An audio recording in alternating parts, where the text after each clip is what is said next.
أفلح المؤمنون الذين هم في صلاتهم خاشعون والذين هم عن اللغو معرضون والذين هم للزكاة فاعلون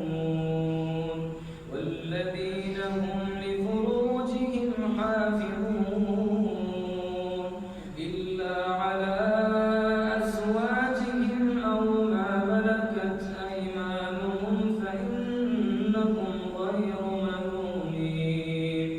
فمن ابتغى وراء ذلك فأولئك هم العادون والذين هم لأماناتهم وعهدهم راعون والذين هم على صلواتهم يحافظون أولئك هم الوارثون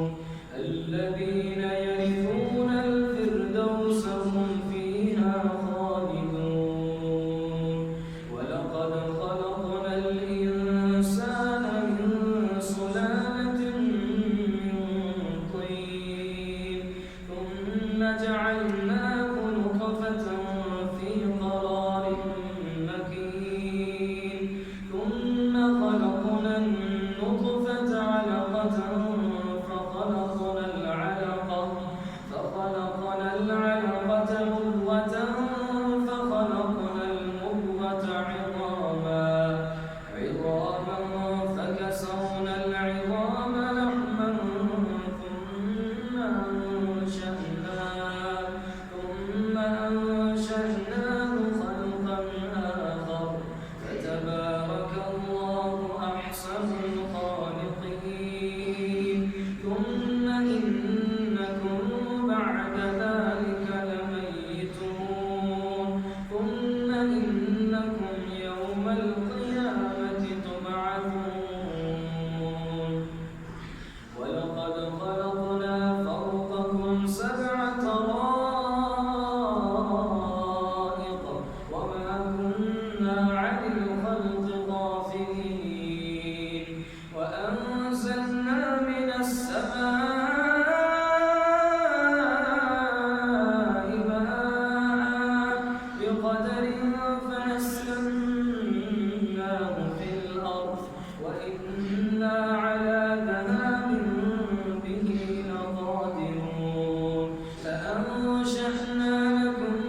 به جنات من نخيل وأعناب لكم فيها فواكه كثيرة ومنها تأكلون وشجرة تخرج من طور سيناء تنبت بالدهن وصبغ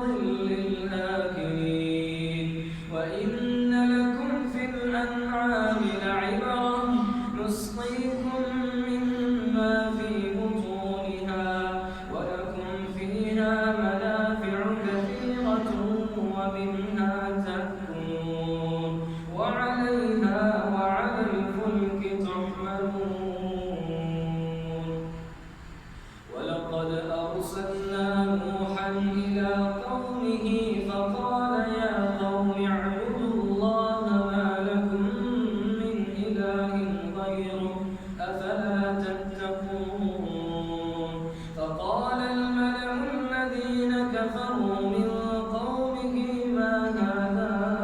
إلا بشر مثلكم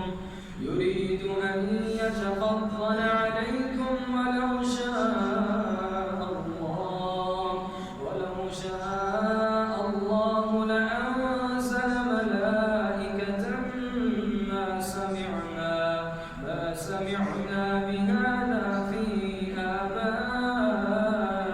الأولين إن هو إلا رجل به جنة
أرسلنا